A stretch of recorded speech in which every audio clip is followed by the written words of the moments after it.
여러분, 편의점이나 마트 아이스크림 코너에 서서 이런 고민 해보신 적 있으신가요? 쭈쭈바나 바밤바 같은 하드 아이스크림은 1,000원이면 사는데 유독 고급스러운 금색 테두리에 영어가 적힌 작은 컵 아이스크림 하나는 5,000원이 훌쩍 넘습니다. 비싼 걸 알면서도 우리는 특별한 날이거나 스스로에게 작은 사치를 선물하고 싶을 때 기꺼이 지갑을 열고 그 아이스크림을 집어듭니다. 한 입 떠먹으면 왠지 북유럽의 맑은 공기와 푸른 초원, 그리고 알프스 산맥의 신선한 우유가 입안에 퍼지는 듯한 환상에 빠지게 되죠. 네, 바로 전 세계 프리미엄 아이스크림의 대명사 하겐다즈 이야기입니다. 이름부터가 너무나도 덴마크스럽지 않습니까? 하겐다즈. 입안에서 굴려보면 왠지 코펜하겐의 어느 유서 깊은 장인이 가업을 이어받아 수제 방목우유로 정성껏 저어 만든 100년 전통의 맛일 것만 같습니다.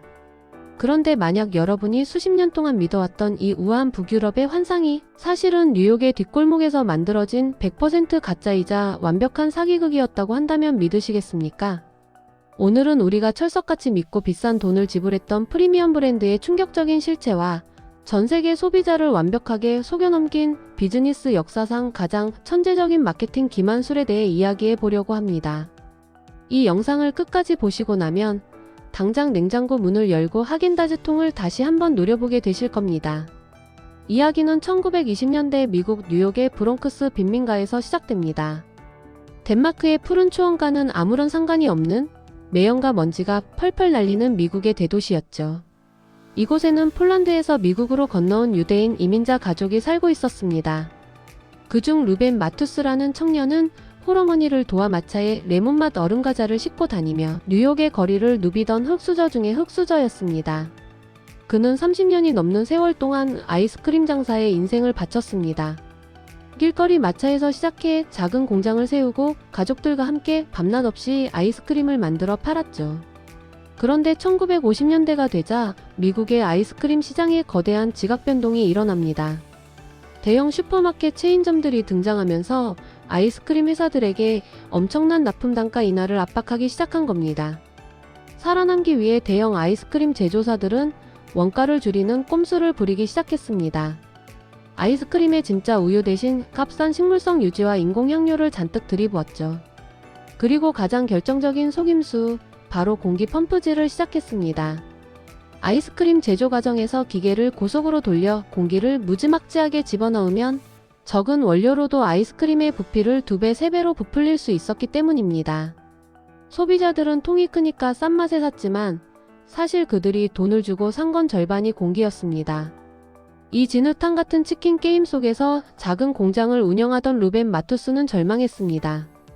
원가를 낮추기 위해 쓰레기 같은 재료를 쓰고 싶지는 않았고, 그렇다고 정직하게 만들자니 가격 경쟁에서 밀려 파산할 위기였죠. 끝없는 고민의 밤을 보내던 어느 날, 그는 비즈니스 역사에 남을 엄청난 역발상을 떠올립니다. 남들이 다 싸구려를 만들 때 나 혼자 세상에서 가장 비싸고 맛있는 최고급 아이스크림을 만들자. 공기를 완전히 빼버리고 인공 첨가물은 단 한 방울도 넣지 않은 채 오직 최고급 크림과 버터, 진짜 딸기와 바닐라 빛만 때려 넣은 미친 퀄리티의 아이스크림. 문제는 가격이었습니다. 원재료비가 너무 비싸서 남들보다 최소 2배 이상 비싸게 팔아야만 이윤이 남았거든요. 하지만 1950년대의 미국인들에게 아이스크림은 그저 애들이나 먹는 싼 불량식품이라는 인식이 강했습니다. 미제 싸구려 아이스크림을 2배의 가격에 살 사람은 아무도 없었죠. 이때 루벤 마투스의 천재적인 사기극이 뇌리를 스칩니다. 미국인들은 유럽산 수입품이라고 하면 껌뻑 죽는 사대주의가 있으니 이 아이스크림을 진짜 유럽에서 물 건너온 귀족들의 디저트처럼 포장하자는 것이었습니다. 그날 밤부터 루벤은 식탁에 앉아 유럽 느낌이 나는 그럴싸한 단어를 만들기 위해 허공에 대고 중얼거리기 시작했습니다. 아무 의미도 없고 사전에도 없는 외계어들을 입 밖으로 소리내어 조합해 보았죠. 브롱크스의 작은 주방에서 폴란드계 유대인 아저씨가 북유럽 사람 흉내를 내며 밤새 중얼거리는 모습은 코미디가 따로 없었습니다. 그러다 그의 입에서 기가 막힌 발음 하나가 튀어나왔습니다. 하겐다즈. 아무 뜻도 없었습니다. 그냥 발음이 너무나도 덴마크스럽고 고급스러웠을 뿐입니다. 그는 곧바로 이 정체불명의 단어를 브랜드 이름으로 확정했습니다. 그리고 완벽한 기만을 위해 글자 위에 점 2개를 찍어버립니다. 알파벳 A 위에 점 2개가 찍힌 음라우트를 넣어버린 거죠. 움라우트는 독일어나 스웨덴어에는 있지만 정작 덴마크어에는 존재하지도 않는 문법이었습니다. 하지만 미국 소비자들이 그런 디테일을 알 리가 없었죠. 그저 점 2개가 찍혀 있으니 무조건 럭셔리한 유럽어라고 믿게 만드는 완벽한 시각적 효과였습니다. 거기에 활용점정으로 그는 아이스크림 통 겉면에 북유럽 국가인 덴마크의 지도를 아주 크게 그려 넣었습니다. 덴마크 코펜하겐이라는 글씨도 큼지막하게 박아버렸죠. 누가 봐도 이것은 덴마크에서 직수입된 프리미엄 아이스크림이었습니다. 물론 제조 공장은 뉴욕의 낡은 뒷골목에 있었지만요. 왜 하필 덴마크였을까요? 당시 미국인들에게 덴마크는 깨끗한 자연과 질 좋은 낙농업의 상징이었습니다. 또한 2차 세계대전 당시 유대인들을 박해해서 구해준 덴마크인들에 대한 루벤 마투스 개인의 고마움이 담긴 선택이기도 했죠. 자, 완벽한 유럽산으로 신분 세탁을 마친 뉴욕 토종 브랜드 하겐다즈는 드디어 시장에 출시되었습니다. 결과는 어땠을까요? 그야말로 핵폭탄급 대박이 터졌습니다. 다른 아이스크림보다 2배나 비싼 가격이었지만 사람들은 앞다투어 지갑을 열었습니다. 대학가의 지식인들과 뉴욕의 부유층들은 파티가 열릴 때마다 싸구려 미국산 아이스크림 대신 고급스러운 북유럽의 감성 하겐다즈를 챙겨가며 허세를 부렸습니다. 입에 넣었을 때의 쫀득하고 진한 맛은 그들의 환상을 더욱 부추겼습니다. 사람들은 역시 유럽의 전통장인이 만든 거라 차원이 다르다며 극찬을 아끼지 않았죠. 공기를 빼고 버터 지방을 16%까지 끌어올린 루벤의 품질 고집이 이 가짜 덴마크 마케팅과 결합해 전설적인 시너지를 낸 것입니다. 하겐다즈는 순식간에 미국 전역을 휩쓸었고 곧이어 전 세계 프리미엄 아이스크림 시장을 제패했습니다. 재미있는 사실은 하겐다즈의 이 어처구니 없는 성공 방식이 알려지자 수많은 짝퉁 가짜 유럽 브랜드들이 쏟아져 나왔다는 겁니다.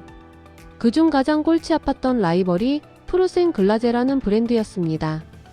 이들은 스웨덴 지도를 그려넣고 스웨덴어처럼 보이는 가짜 단어 위에 또다시 점 2개를 찍어서 하겐다즈와 똑같은 방식으로 고급화 전략을 펼쳤습니다. 분노한 하겐다즈의 창업자 루벤 마투스는 프루센 글라제를 고소해버립니다. 우리 회사의 마케팅 기법을 훔쳐갔다는 이유였죠. 뉴욕 토종 아이스크림이 덴마크인 척하면서 스웨덴인 척하는 또 다른 뉴욕 토종 아이스크림을 고소한 코미디 같은 상황이 벌어진 겁니다. 이 역사적인 재판에서 판사는 아주 명쾌한 판결을 내립니다. 두 회사 모두 국적을 속이고 가짜 유럽 행세를 하는 놈들인데 누가 누구를 비난할 자격이 있느냐며 하겐다즈의 패소를 선언해버렸죠. 기만과 사기가 판치는 비즈니스 세계의 총극이었습니다.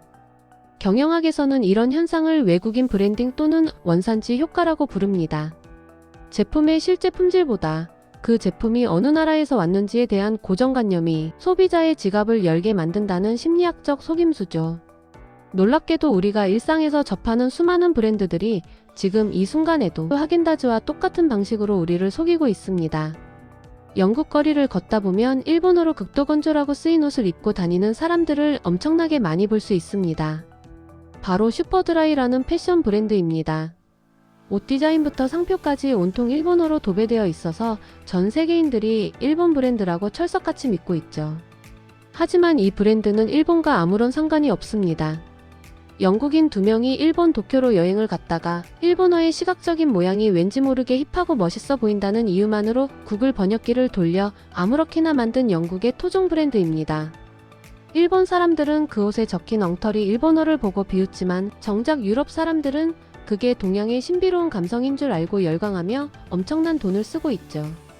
이뿐만이 아닙니다. 두툼한 스테이크와 부메랑 장식으로 호주 대륙의 야생성을 물씬 풍기는 패밀리 레스토랑 아웃백 스테이크하우스. 사실 아웃백의 창업자 4명 중 그 누구도 호주에 가본 적조차 없었습니다. 그들은 그저 1980년대 당시 미국에서 유행하던 영화 크로커다일 던디를 보고 미국인들이 호주에 대해 가지는 거칠고 자유로운 환상을 이용해 완벽한 가짜 호주 식당을 미국 플로리다주에 세웠을 뿐입니다. 메뉴 이름에 호주 지명을 붙이고 종업원들에게 호주식 억양을 흉내내게 했지만 사실 그들이 파는 음식은 뼛속까지 미국식 바비큐였죠. 우리나라에도 이런 천재적인 기만술의 사례가 존재합니다. 동네마다 있는 빵집 파리바게뜨와 뚜레쥬르. 파리의 바게트, 매일매일이라는 뜻의 완벽한 프랑스어 간판을 달고 에펠탑 로고를 박아 넣었지만 이들은 철저한 대한민국의 토종 기업입니다.